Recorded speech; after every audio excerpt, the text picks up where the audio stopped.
और पुलिस और सरकार का पूरा सहयोग करे और अगर कोई शिकायत है पुलिस के खिलाफ या किसी और के खिलाफ तो तुरंत आकर ओसी या आईसी से मिले। हाथ में पत्थर उठाना, पत्थरबाजी करना और धार्मिक नारों के साथ गुंडागर्दी करना ये बंगाल में नहीं चलेगा, नहीं चलेगा, नहीं चलेगा। मैं आया हूं, मैंने थोड़ी देर पहले ही नगरपाल को सूचित कर दिया था। मेरे यहाँ कल एक अत्यंत दुखद घटना हुई है। बेशक कोई भी व्यक्ति सरकार के समक्ष अपनी मांगे रख सकता है, परंतु विरोध प्रदर्शन वैध, शांतिपूर्ण और तार्किक होना चाहिए। आखिरकार ये एक लोकतांत्रिक देश है जहां कानून सर्वोपरि है। हमने पुलिस के निचले स्तर के अधिकारियों को भी वर्चुअल माध्यम से निर्देश दिया है कि कोई भी समूह, कोई भी व्यक्ति, कोई भी राजनीतिक या धार्मिक समूह वे अपनी किसी भी बात, मांग या यदि कोई पीड़ित व्यक्ति है तो वे ओसी और आईसी से मिलें, उन्हें अपना ज्ञापन सौंपें और जानकारी प्राप्त करें। किसी को संतुष्ट करना और उचित जवाब देना ये तो पुलिस स्टेशन की ही जिम्मेदारी है, इसमें हमें कोई आपत्ति नहीं है। लेकिन अचानक कुछ लोगों को इकट्ठा करके धार्मिक नारे लगाना और पत्थर फेंकना ये तो श्रीनगर में भी अब बंद हो गया है। मुझे लगता है कि पश्चिम बंगाल या कोलकाता में भी इस तरह की चीजों को बंद करने की बहुत ज्यादा जरूरत है। यहाँ पर कल की दुर्भाग्यपूर्ण घटना में जो मेरे पुलिस और सीआरपीएफ के बहादुर साथी घायल हुए हैं, उनके नाम इस प्रकार हैं: श्रीमान Chitradeep Pandey, ACP 3 ACD, inspector Rajesh Kumar Singh जो बेनियापुकुर पुलिस स्टेशन के ओसी हैं, एएसआई 1849 यह उनका आधिकारिक नंबर है, और ये बीआरओ एसीडी विभाग के श्यामल कुमार घोष हैं। तो पुलिस कांस्टेबल शाहजादा शेख जो बेनियापुकुर पुलिस स्टेशन से हैं, कांस्टेबल तरुण कुमार दास जो बीआरओ एसीडी विभाग से हैं, और साथ ही सिविक वॉलंटियर अनिर्बान मजूमदार। इनके अलावा भी हमारे साथ और भी कई लोग हैं। हमारे सीआरपीएफ के 2 बहादुर साथी, वे भी इस दुर्भाग्यपूर्ण हमले में काफी बुरी तरह से घायल हो गए हैं। ये बहुत ही दुखद है। वे गंभीर रूप से घायल हुए हैं और मैं विशेष रूप से केवल उनसे मिलने के लिए यहाँ आया हूँ। मेरा यहाँ आने का मुख्य उद्देश्य उनसे मिलकर उनका हालचाल जानना था। मैं ये जानना चाहता हूँ कि उनकी वर्तमान स्थिति क्या है और उन्हें किस प्रकार की चोटें लगी हैं, और इसके अलावा हमारी जो पूरी फोर्स कल तैनात थी उसके बारे में भी।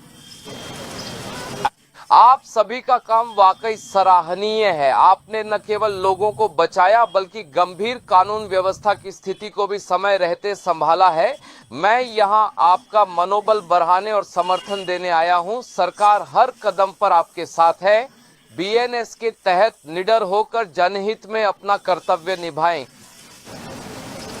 आपके माननीय गृह मंत्री और मुख्यमंत्री महोदय दोनों ही आपके साथ खड़े हैं। नगरपाल जी के नेतृत्व में हमारा विभाग इस कठिन समय में आपके साथ है। घायलों को प्राथमिक उपचार मिल चुका है और वे अब स्थिर हैं। कुछ को गंभीर चोटें आई हैं जो मैंने स्वयं देखी हैं। मेरी अपील है कि ऐसी गतिविधियों से दूर रहें और ऐसे काम न करें। यदि आप अभी भी ये सोच रहे हैं कि वही पुरानी सरकार है, वही पुराने नियम हैं और पुलिस और सुरक्षा बलों के हाथ पैर पहले की तरह बांध कर रखे जाएंगे, तो आप बहुत बड़ी गलतफहमी में हैं।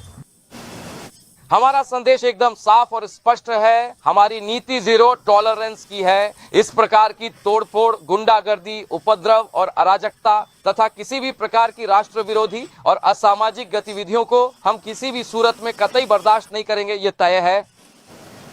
पुलिस और गृह मंत्री के तौर पर मैं ये आखिरी बार स्पष्ट कर रहा हूं, हमारे किसी भी पुलिसकर्मी पर हाथ उठाने की जरूरत हुई तो सरकार कानून का पूरा इस्तेमाल कर न्याय दिलाने के लिए किसी भी हद तक जाएगी। सिर्फ गिरफ्तारी नहीं, दोषियों को सजा दिलाने तक हमारी पैनी नजर बनी रहेगी।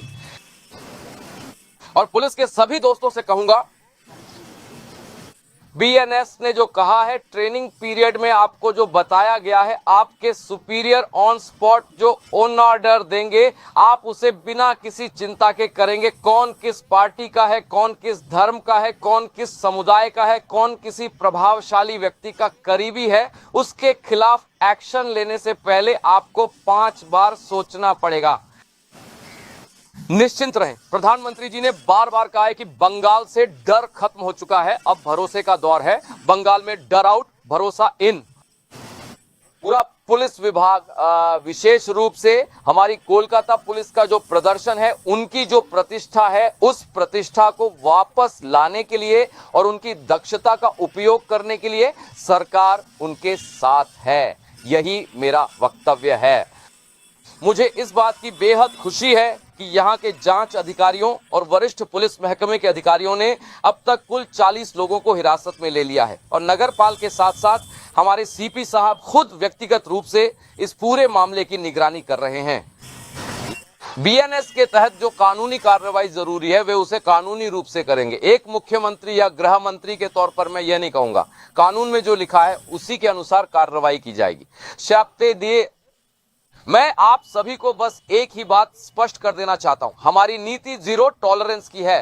पार्क, सर्कस हो या कोई और इलाका, जहां भी इस तरह की दुर्भाग्यपूर्ण घटनाएं सामने आई हैं, आप सभी कान खोलकर मेरी बात सुन लें। यह चेतावनी आखिरी बार दी जा रही है। अब भविष्य में इस तरह की किसी भी हरकत को बिल्कुल भी बर्दाश्त नहीं किया जाएगा। अगर दोबारा ऐसी कोई घटना हुई तो याद रखिएगा कि मुझसे बुरा और सख्त पुलिस मंत्री आपको कोई और नहीं मिलेगा।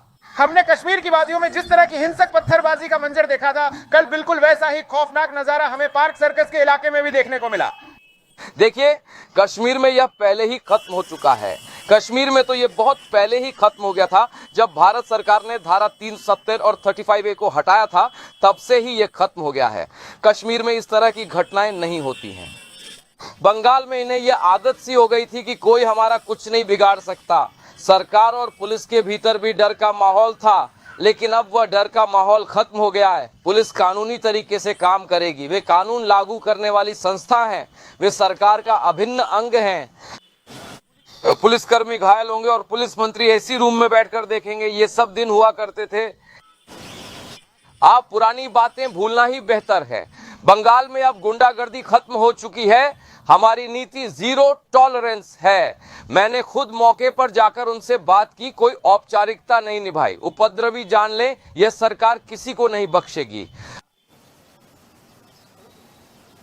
वे कार्रवाई जरूर करेंगे। यह सरकार न तो कुछ देख पा रही है और न ही कुछ समझ रही है। जी हाँ, एक सुनियोजित विरोध था या फिर यह अचानक से ही घटित हो गया? यह पूरी तरह से एक सुनियोजित घटना है, जिसे पहले से ही तय किया गया था, क्योंकि किसी व्यक्ति ने घटना से पहले ही इसे सोशल मीडिया पर पोस्ट कर दिया था। पुलिस इस मामले की गहन जांच कर रही है। मुझे कलकत्ता पुलिस की कार्यप्रणाली पर पूरा भरोसा है। ये सभी पुलिस अधिकारी अत्यंत सक्षम और अनुभवी हैं। वे अपने काम में बेहद कुशल और निपुण अधिकारी हैं। वे सभी उच्च शिक्षित और समझदार अधिकारी हैं। वे सच्चे और समर्पित देशभक्त हैं। उनके अधिकारियों को भलीभांति पता है कि उन्हें क्या करना है और क्या नहीं करना है। इससे पहले पुलिस विभाग कुछ राजनीतिक दबावों के चलते अपना काम सही ढंग से नहीं कर पा रहा था। तुम्हारी नीयत में खोट है। अब वे पूरी तरह से स्वतंत्र हैं। वे बीएनएस के अंतर्गत कानून के दायरे में रहकर अपना काम कर रहे हैं और हमारे संविधान का मूल और मुख्य सिद्धांत यही है, जनता के लिए, जनता का और जनता के द्वारा। जनता के हित में जो भी काम किया जाना आवश्यक है, वे बिल्कुल वही करेंगे। वरिष्ठ पुलिस अधिकारी जो आदेश देंगे, एक अनुशासित संगठन के रूप में हम उसका पालन करेंगे और बाकी कोलकाता पुलिस की मजबूती, आधुनिकीकरण, बुनियादी ढांचा और लॉजिस्टिक सपोर्ट, ये सब हम 6 महीने के भीतर कर देंगे। आप देख लीजिएगा, कोलकाता पुलिस सबसे बेहतरीन पुलिस बन जाएगी। उन्हें समर्थन दिया जाना चाहिए। हम अभी केंद्रीय गृह मंत्रालय से अनुरोध करेंगे कि जब तक वैकल्पिक व्यवस्था नहीं हो जाती, तब तक 40 पैरामिलिट्री कंपनियों को यहीं रखा जाए। अन्यथा हमारे पास मैन पावर की इतनी कमी हो जाएगी कि उपद्रवियों को मौका मिल जाएगा। ठीक है, हमने चर्चा कर ली है कि क्या करना चाहिए। मैं जनता को आश्वस्त कर रहा हूं, पुलिस के साथ पूरा सहयोग करें। यदि आपको कोई शिकायत है, चाहे वह पुलिस के खिलाफ हो या किसी और के खिलाफ, तो तुरंत आकर ओसी या आईसी से मिले। यदि ओसी या आईसी के खिलाफ कोई शिकायत है तो डीसी से मिले। यदि डीसी के खिलाफ कोई शिकायत है तो लाल बाजार जाएं या ईमेल कर दें। अगर सीपी के खिलाफ आपके पास कोई ठोस जानकारी है तो उसे 99 पर सीएम को भेज दीजिए। हम सब मिलकर उसे देख लेंगे। लेकिन इस तरह से हाथ में पत्थर उठाना बिल्कुल गलत है। पत्थर बरसाना और धार्मिक नारों की आड़ में गुंडागर्दी व अराजकता फैलाना, यह सब अब बंगाल की पावन धरती पर बिल्कुल भी बर्दाश्त नहीं किया जाएगा। यह कतई नहीं होगा, यह बिल्कुल भी नहीं होगा। Subscribe to One India and never miss an update. Download the One India app now.